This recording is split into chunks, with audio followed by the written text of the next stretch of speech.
এবারে যে প্রশ্নটা আমরা করব সেই প্রশ্নটার মান হচ্ছে 1000 পয়েন্ট। যদি ও এই প্রশ্নের উত্তর দিতে পারে তাহলে ও পাবে নগদ এই নতুন 1000 টাকার নোটটি। তোমার কাছে কি মনে হয় এই যে 1000 টাকার যে নোটটি এটা তুমি নিতে পারবে তুমি এই প্রশ্নের উত্তর দিয়ে? আসসালামু আলাইকুম রহমতুল্লাহ। আজকে আমরা একটি ব্যতিক্রমধর্মী চমৎকার একটি গেম শো এর আয়োজন করেছি, যার নাম হচ্ছে চ্যালেঞ্জ। এই চ্যালেঞ্জ মোকাবেলা করার জন্য আমার সাথে আছে সপ্তম শ্রেণীর একজন ছাত্র, যার নাম হচ্ছে রিফাত ইসলাম। তিনি 10টি প্রশ্নের উত্তর দেবে। প্রত্যেকটি প্রশ্ন থাকবে ভিন্ন ভিন্ন মানের এবং সেই মান অনুযায়ী তাকে প্রশ্ন করা হবে। চলুন আমরা সেই প্রশ্ন শুরু করি। এবার তোমাকে আমি যে প্রশ্নগুলো করব সেই প্রশ্নের উত্তর দেওয়ার জন্য তুমি কি প্রস্তুত? জি। তাহলে প্রথম প্রশ্ন, তোমাকে আমি এখন যে প্রথম প্রশ্নটা করব সেই প্রশ্নের পয়েন্ট হচ্ছে 1। যদি তুমি সেই প্রশ্নটার সঠিক উত্তর দিতে পারো তাহলে তুমি পাবে এই যে 1 টাকার একটি নোট পাবে। ঠিক আছে? তাহলে প্রথম প্রশ্ন, বাংলাদেশের বা আমাদের জাতীয় মাছের নাম কি? বলতে পারো জাতীয় মাছ, যে মাছ আমরা সবসময় খাই পছন্দ করি, এমন মাছ, জাতীয় মাছের কি নাম? ইলিশ। কি? ইলিশ। ইলিশ। তাহলে উত্তর সঠিক হয়েছে। ও জাতীয় মাছের নাম সঠিক বলতে পারছে, এজন্য ওকে দিচ্ছি একদম 1 টাকার একটি নোট। ওয়াও। এরপর দ্বিতীয় প্রশ্ন। দ্বিতীয় প্রশ্নের পয়েন্ট হচ্ছে 2 পয়েন্টস। যদি সে এই প্রশ্নের উত্তর দিতে পারে তাহলে সে পাবে নগদ এই 2 টাকার নোটটি। তোমার কাছে কি মনে হয় এই প্রশ্ন উত্তর দিতে পারবে তুমি? দেখি। আচ্ছা, তাহলে দ্বিতীয় প্রশ্ন। দ্বিতীয় প্রশ্নটি হচ্ছে, কোন প্রাণী, এমন একটা প্রাণী যে প্রাণীর সুর থাকে, এমন একটা প্রাণীর নাম কি?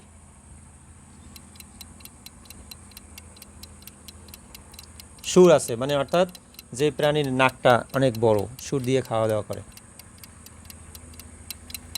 হাতি। হাতি। তাহলে দ্বিতীয় প্রশ্নের সে উত্তর দিতে পারছে। দ্বিতীয় প্রশ্নের উত্তর হচ্ছে হাতি। হাতির একটি বড় সুর আছে, সুতরাং সে সঠিক উত্তর দিয়েছে, এজন্য সে পাচ্ছে এই 2 টাকার নোটটি। এবারে তৃতীয় প্রশ্ন। তৃতীয় প্রশ্নের পয়েন্টস হচ্ছে 5।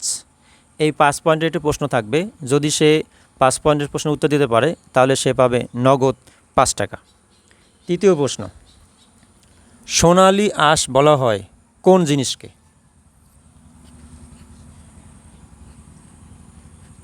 বাংলাদেশে এমন একটা জিনিস আছে যে জিনিসটা রপ্তানি হয় এবং সেটাকে বলা হয় সোনালী আঁশ, এবং সেটা দিয়ে অনেক কিছু তৈরি হয়। এমন জিনিসটার নাম কি বলতে পারো? ধান। ধান। ধান সোনালী আঁশ? একটু চিন্তা করে বলো। বা গম। আমি তোমাকে একটু সহজ করে দিচ্ছি। যেমন একটা জিনিস, যে জিনিসটা দিয়ে ব্যাগ তৈরি হয়, বস্তা তৈরি হয়, এমন একটা জিনিস। পাট। পাট। তাহলে এবার সঠিক হয়েছে যে এই এমন একটা জিনিস যেটাকে কি বলা হয়, সোনালী আঁশ বলা হয়, অথবা আমাদের দেশের সোনালী আঁশ দেশে বলা হয়, সোনালী আঁশের দেশ বাংলাদেশ। তাহলে সোনালী আঁশ কি? পাট। উত্তর সঠিক হয়েছে, ও পাচ্ছে এই 5 টাকার এই নোটটি। ওয়াও। এরপরে হচ্ছে চতুর্থ প্রশ্ন। এই প্রশ্নের মান হচ্ছে 10। সুতরাং তাকে এমন একটা প্রশ্ন করব যে প্রশ্নের মান 10। যদি সে সঠিক উত্তর দিতে পারে তাহলে সে পাবে নগদ 10 টাকা। অজুর ফরজ কয়টি? আমরা যে নামাজ পড়ার আগে অজু করি, সেই অজুতে যে কাজগুলো করি তার মধ্যে ফরজ কয়টি? 4টি। বলতে পারো 4টি কী কী? নিয়ত করা। নিয়ত করা। হাত ধোয়া। আচ্ছা, আমরা ওদিকে না যাই, যেহেতু 4টি বলছে উত্তর সঠিক হয়েছে নাকি? তাহলে উত্তর সঠিক হয়েছে, ও পাচ্ছে 10 টাকা। এরপরে 5 নম্বর প্রশ্ন। এই প্রশ্নের মান হচ্ছে 20 পয়েন্টের প্রশ্ন। যদি সে 20 পয়েন্টের এই প্রশ্ন উত্তর দিতে পারে তাহলে সে নগদ 20 টাকার উপহার পাবে। 5 নম্বর প্রশ্ন, 20 পয়েন্টের প্রশ্ন। পৃথিবীর প্রথম মানবকে, আল্লাহ তাআলা পৃথিবীতে প্রথমে কাকে পাঠাইছে?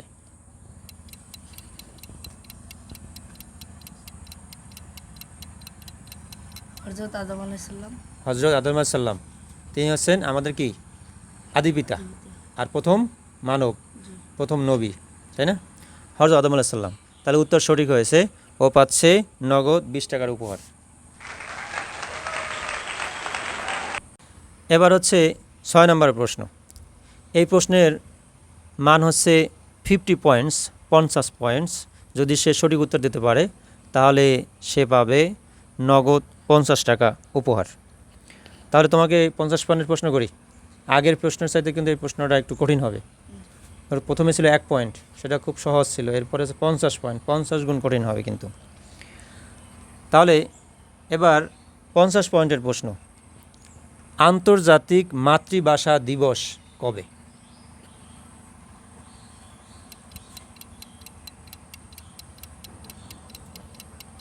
মানে আমরা যে মাতৃভাষা দিবস, ভাষা দিবস, বাংলা ভাষা দিবস যে আমরা পালন করি, তোমাদের স্কুলে প্রতিষ্ঠানে যে পালন করা হয়, সেটা কবে বলতে পারো?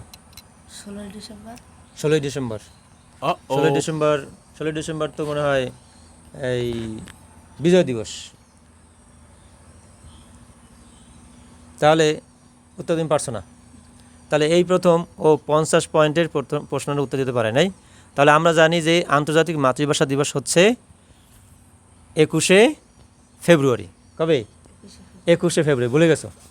21শে ফেব্রুয়ারি হচ্ছে আন্তর্জাতিক মাতৃভাষা দিবস। ওকে, তাহলে দুর্ভাগ্যজনকভাবে ও 50 পয়েন্টের এই প্রশ্নের উত্তর দিতে পারেনি। এরপরের 7 নম্বরের প্রশ্ন। এই প্রশ্নটা হচ্ছে 100 পয়েন্টের প্রশ্ন। তুমি যদি সঠিক উত্তর দিতে পারো তাহলে তুমি পাবে এই যে 100 টাকার নোটটি। ঠিক আছে, তুমি 50 পয়েন্ট উত্তর দিতে পারো নাই, তাই আমরা অনেক দুঃখিত। আশা করছি যে তুমি এই যে এর 100 পয়েন্টের প্রশ্ন উত্তর দিতে পারবে। 100 পয়েন্টের প্রশ্ন। বাংলাদেশের অথবা পৃথিবীর সবচাইতে দীর্ঘতম সমুদ্র সৈকতের নাম কি? পৃথিবীর সবচাইতে বড় সমুদ্র সৈকত যেটা বাংলাদেশে আছে, এমন একটা সমুদ্র সৈকতের নাম জানো?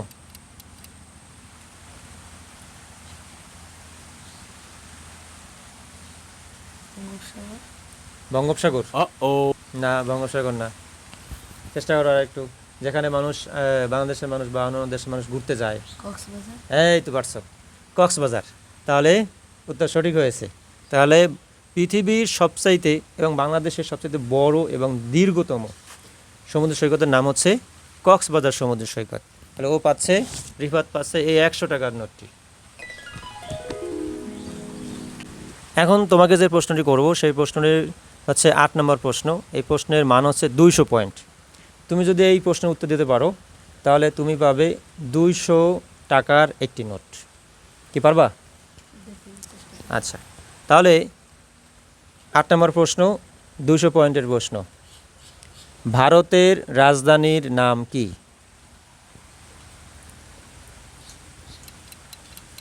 ভারত আমাদের পাশের দেশ।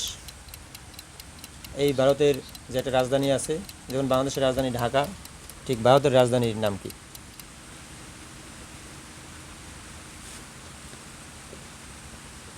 কলকাতা। ভারতের রাজধানীর নাম কলকাতা? না, হয়নি। চিন্তা করে দেখো, কলিকাতা কলকাতা তো একই জিনিস, তাই না? ভারতের রাজধানীর নাম, তার মানে ও ভারতের রাজধানীর নাম পারছে না। আমি বলে দিব? তাহলে আমি বলে দিচ্ছি, ভারতের রাজধানীর নাম হচ্ছে নয়াদিল্লি। তুমি তো পারলে না। নয়াদিল্লি, বা ইংলিশে বলে নিউ দিল্লি। ঠিক আছে, তাহলে দুঃখজনকভাবে ও ভারতের রাজধানীর নাম বলতে পারেনি। এরপরে আমাদের 9ম প্রশ্ন। এই 9ম প্রশ্নে একটা একটু ব্যতিক্রমধর্মী প্রশ্ন আছে, যেখানে কোনো প্রশ্ন থাকবে না। তোমাকে আমি একটি ছবি দেখাবো, এই ছবিটা দেখে সেই ছবির যে ব্যক্তি, সেই ব্যক্তির নাম বলতে হবে। যদি তুমি ছবির ব্যক্তির নাম বলতে পারো তাহলে তুমি এই যে 500 টাকার এই নোটটি পাবে। কি পারবে মনে হয়? আচ্ছা, তাহলে ওকে 9ম প্রশ্ন করতেছি। এই প্রশ্নে তাকে একটি ছবি দেখাবো, এই ছবিটার নাম তাকে বলতে হবে। এবার তাহলে তোমাকে একটা ছবি দেখাবো, এই ছবিটার যদি তুমি নাম বলতে পারো, সঠিক নাম, পূর্ণ নাম বলতে পারো, তাহলে তুমি পাবে 500 টাকার একটি নোট। তাহলে ছবিটা দেখো।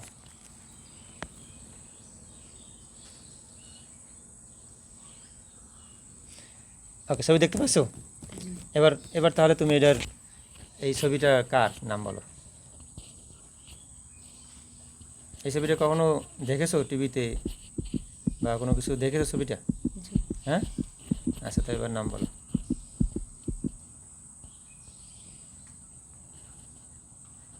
এই ছবিটা যার, উনি হচ্ছে একটা দলের প্রধান, আমাদের দেশের নামকরা একটি দল, সেই দলের মানে যে ফাউন্ডার বা প্রতিষ্ঠাতা এমন একজন ব্যক্তি, তার ছবি কি মনে আসে?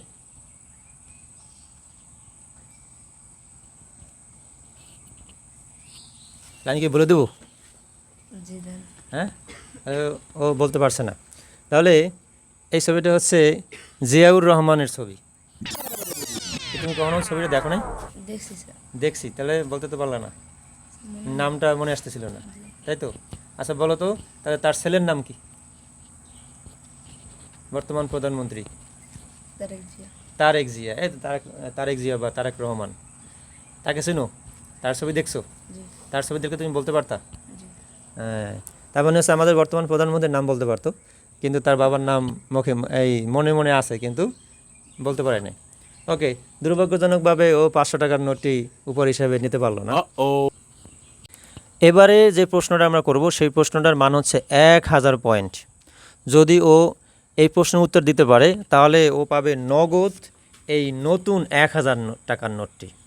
তোমার কাছে কি মনে হয় এই যে 1000 টাকার যে নোটটি, এটা তুমি নিতে পারবে তুমি এই প্রশ্নের উত্তর দিয়ে? এগুলোই তো পারিনি, দেখি এটা নেওয়া যায়। এবার তাহলে ওকে আমরা প্রশ্ন করব, এমন একটি প্রশ্ন যে প্রশ্নের মান হচ্ছে 1000 পয়েন্ট। যদি সে উত্তর দিতে পারে তাহলে সে 1000 টাকার একটি নোট উপহার হিসাবে পাবে। তবে তার আগে আমাদের এই যে সপ্তম শ্রেণীর ছাত্র রিফাত ইসলাম, ও আসলে কোন বিষয়ে দক্ষ আমরা সেটা জানতে চাই ওর কাছে। সবচেয়ে তুমি ভালো কি পারো বলতে? কেরাত। কিরাত, কোরআন তেলাওয়াত। জি। তাহলে আমরা প্রশ্নটার আগে ওর একটু কোরআন তেলাওয়াত শুনে নেই। না, এটা না, হাতে নেই না।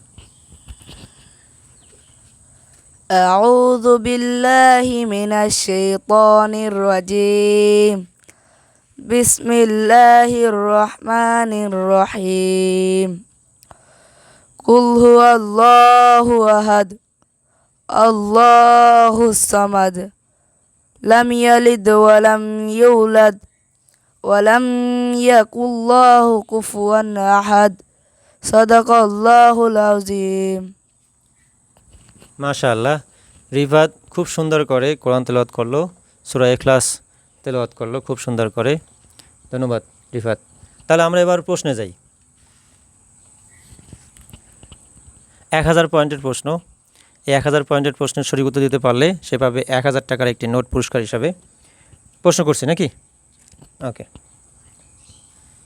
হজরত মুহাম্মদ সাল্লাল্লাহু আলাইহি সাল্লামের রওজা মোবারক কোথায় অবস্থিত? রওজা মানে বুঝো তো, রওজা মানে কি? কবর, কবরস্থান। অর্থাৎ হজরত মুহাম্মদ সাল্লাল্লাহু আলাইহি সাল্লাম এর মৃত্যুর পরে তাকে কোথায় দাফন দেওয়া হয়েছিল? মদিনায়। মদিনায় না মক্কায়? মদিনায়। সঠিক করে বলো। মদিনায়। মদিনায়। অনেক অনেক শুভেচ্ছা। সে সর্বশেষ যে প্রশ্নটি হজরত মুহাম্মদ সাল্লাল্লাহু আলাইহি সাল্লামের রওজা মোবারক কোথায় অবস্থিত সেটা সে উত্তর দিতে পারছে মদিনায়, আর এজন্য সে পাচ্ছে এই 1000 টাকার নোটটি। ধন্যবাদ রিফাতকে। যদিও সে এই 50 পয়েন্টের একটি প্রশ্ন, 200 পয়েন্টের একটি প্রশ্ন, 500 পয়েন্টের একটি প্রশ্ন উত্তর দিতে পারে নাই, কিন্তু সর্বশেষ সে কিন্তু তার দক্ষতা দেখিয়ে দিয়েছে। সে সর্বশেষ যে প্রশ্নটি সেটির উত্তর দিতে পেরেছে। তো দর্শক শ্রোতা, আপনাদের একটি কথা বলবো, আমাদের এই গেমস শোটি আপনাদের কেমন লেগেছে কমেন্টস করে জানাবেন। আর আপনারা যদি এরকম শোতে যদি অংশগ্রহণ করতে চান তাহলে কমেন্ট করে আপনার নাম, কোন ক্লাসে পড়েন এবং বাসা কোথায় সেটার ঠিকানা আপনারা যদি কমেন্টসে দিয়ে দেন তাহলে আমরাই আপনার সাথে যোগাযোগ করব। আপনারাও এই কুইজ শোতে অংশগ্রহণ করতে পারেন এবং উপহার হিসাবে নিতে পারেন এই নতুন নতুন টাকার নোট। ধন্যবাদ সবাইকে। আসসালামু আলাইকুম রহমতুল্লাহ।